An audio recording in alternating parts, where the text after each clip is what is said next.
que vous pouvez nous donner des exemples de comment on arrive à la Cour? Quelles sont les personnes ou quelles sont les affaires?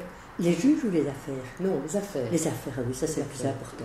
Ça c'est vraiment le plus important. L'accès à la justice, déjà, dans notre pays, ce n'est pas si facile. Alors vous imaginez bien, l'accès à la justice européenne, c'est aussi très difficile. Donc, en principe, toute personne, un homme, une femme, un jeune, un moins jeune, un étranger, un national, un malade mental ou quelqu'un qui souffre de difficultés mentales ou pas. Donc, toute personne peut introduire une requête devant la Cour lorsqu'elle estime qu'un de ses droits fondamentaux, tels qu'ils sont garantis dans ce petit texte, sont violés. Ça, c'est le principe. Ça, c'est le principe. Mais évidemment, l'accès à la justice pose quand même une série de questions et très souvent, je vois, dans des affaires, par exemple, en Moldova ou en Russie ou en Turquie, prenez la Russie, des personnes qui, effectivement, en Tchétchénie, estiment que leurs droits ont été violés, notamment le droit à la vie, parce qu'il y a eu effectivement des représailles de la Russie. Comment pensez-vous que ces gens vont arriver comme ça tout seuls jusqu'à la Cour? Donc, très souvent, pour aider les requérants, c'est comme ça qu'on les appelle, introduire des requêtes, il y a des associations, des ONG qui amènent les affaires devant la Cour.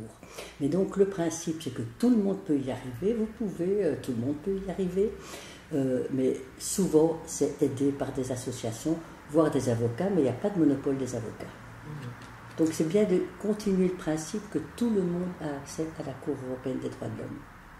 Vous pouvez nous donner des exemples de pourquoi les gens arrivent alors? Alors j'ai vu arriver des affaires à la Cour, mais les plus diversifiées et souvent les plus dramatiques possibles. On ne se rend pas compte qu'en Europe, qui est quand même une petite terre privilégiée par rapport à d'autres espaces, d'autres continents, il y a quand même des violations fondamentales des droits humains qui existent. Alors, par exemple, je prends la question des violences policières. Les violences policières, elles existent partout. Il faut respecter le travail des policiers, mais c'est une situation qui, dans des pays où il y a vraiment de fortes tensions, peuvent aboutir à des actes de torture ou de traitement inhumain et dégradant. On en a eu beaucoup. La question des mineurs, la question du placement dans des enfants, ça c'est aussi une question évidemment qui se pose. La Convention garantit le droit au respect de la vie privée et familiale. Lorsqu'il y a des placements qui se font pour des raisons par exemple de pauvreté, eh bien, nous avons ces affaires-là. On en a eu, et ce sont des affaires difficiles à gérer.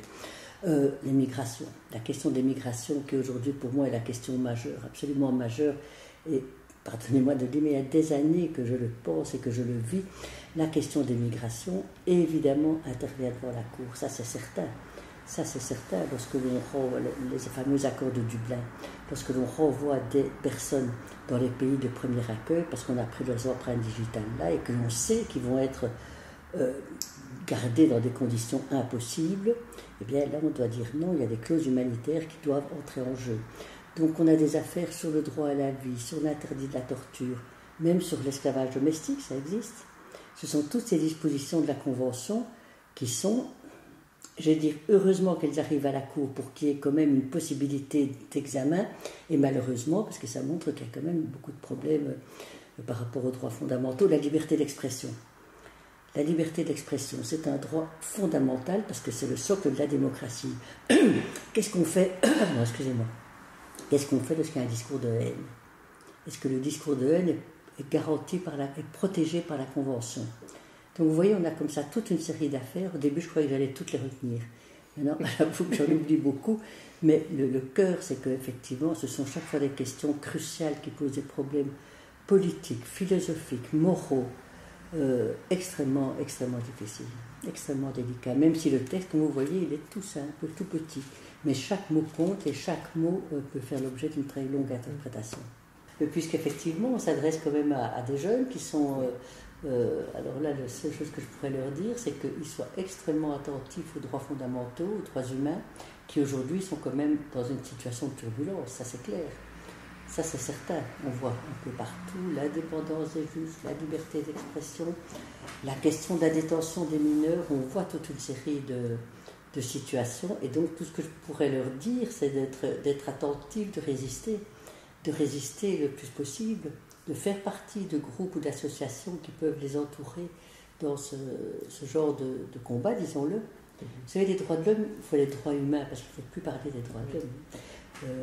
Les droits humains ne seront jamais achevés. Il y aura toujours des situations où on doit être... Donc voilà, ça c'est le rôle que les jeunes pourraient... Enfin, doivent remplir, comme nous tous, hein, les jeunes et les vieux. Oui. Merci madame. Avec plaisir.